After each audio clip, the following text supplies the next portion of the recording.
체코봉의 오지랖 상담소입니다. 오랜만에 카메라를 켰는데요. 오늘 주택 임대차 요거 신고에 관해서 문의가 좀 하나 들어온 게 있어서 요 부분에 대해서 상담 내용을 한번 전해 볼까 합니다. 저하고 같이 한번 공부를 해 보시죠.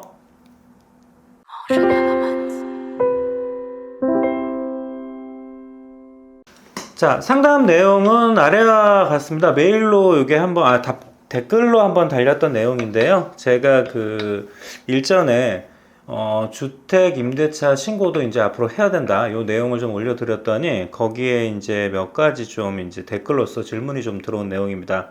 여러분들도 좀 아시면 좋을 것 같아서 내용을 한번 보면은요.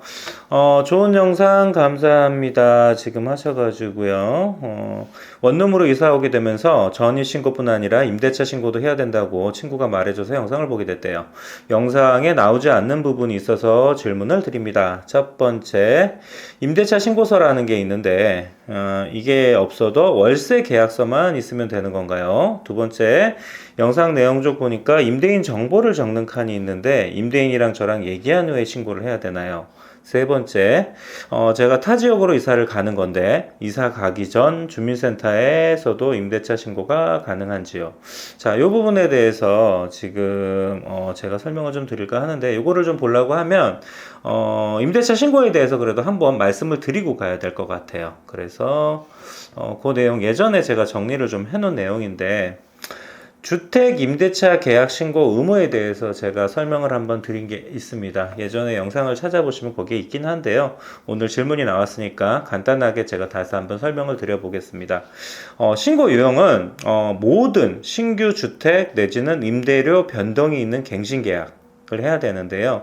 임대료 변동이 없이 우리가 보통 기간 연장을 하는 거 있잖아요. 묵시적 갱신들 이런 거는 제외라는 거 아시고 되면 될 것 같고요. 신고 의무자는 이게 매매 같은 경우에는 보통 공인중개사가 신고 의무자가 되는데 요거는 임대인하고 임차인이 신고 의무자가 돼요. 그래서 만약에 신고를 안 하게 되면 임차인이나 임대인 쪽에 과태료 같은 게 이제 나올 수가 있으니까 주의를 해야 되는 거고요.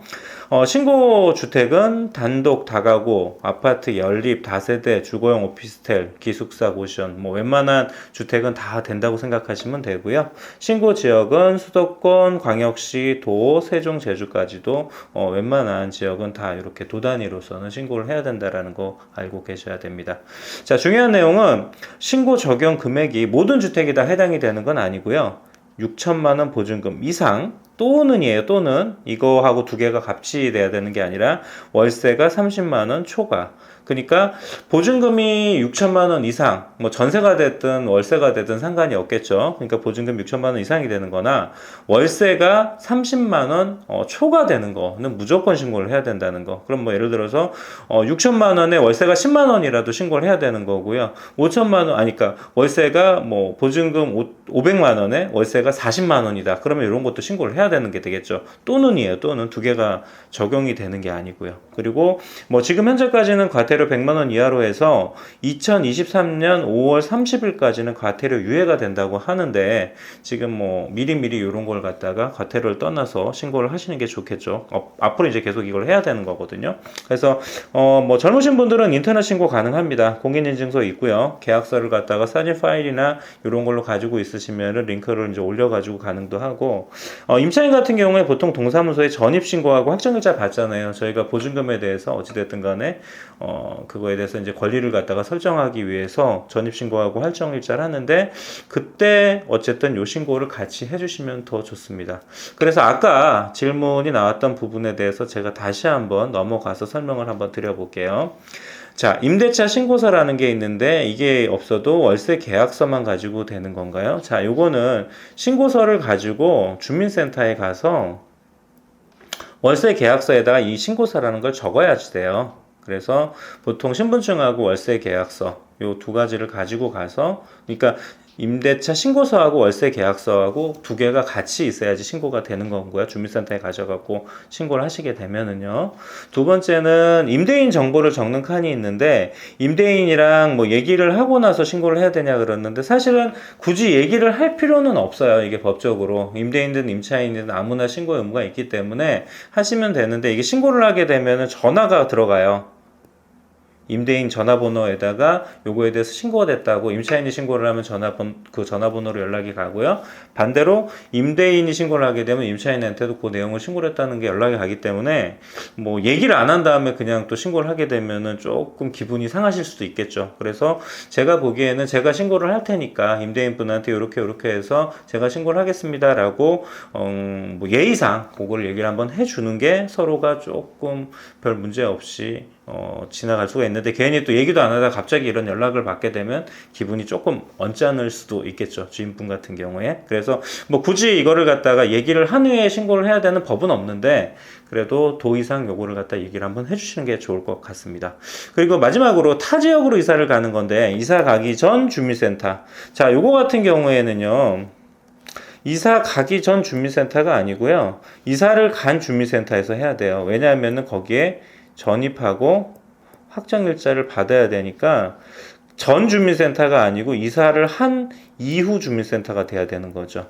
그리고 계약서를 작성을 하고 나서 아까도 말씀을 했지만 30일 이내, 그러니까 보통은 이게 30일 이내가 이제 보통 되는데 잔금 기간이 길면은 미리 또 신고를 해야 되는 경우가 생길 수가 있어요. 그래서 기존의 주민센터가 아니라 이사를 가신 그쪽의 주민센터에 가서 신고를 하셔야지 되고요. 계약서를 작성을 하시고 30일 이내에 신고를 하시면 됩니다. 그래서 오늘 이렇게 지금 임대차 신고 문의하신 분에 대해서 질문을 다시 한번 정리를 해드리면은요, 실질적으로 주민센터 가실 때 임대차 신고서하고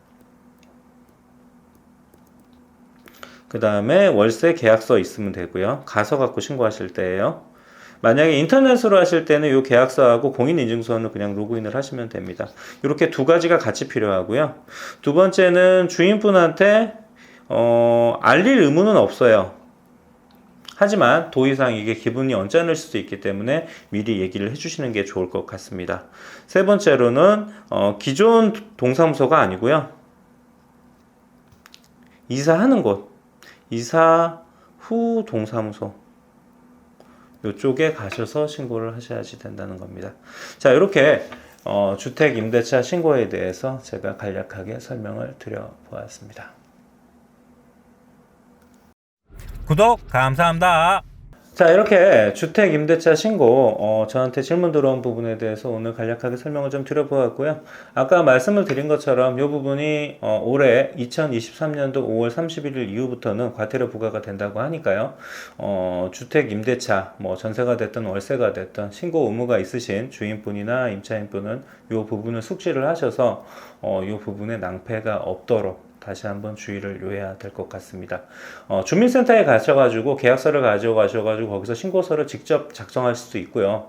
아니면은 그거를 갖다 사진 파일이나 이런 걸 가지고 계신다고 하면 공인인증서를 통해 가지고 인터넷 상으로도 주택 임대차 신고서 온라인으로도 신고가 가능하니까요. 편하신 대로 그건 신고를 하시면 될 것 같습니다. 지금까지 책고봉의 오지랖 상담소였고요. 뭐 앞으로도 이런 문의사항이 있으시면 제 이메일 주소 다시 한번 적어 드릴 테니까 이쪽으로 상담 내용 적어 주시면 제가 성심성의껏 답변을 달아 드리겠습니다. 감사합니다.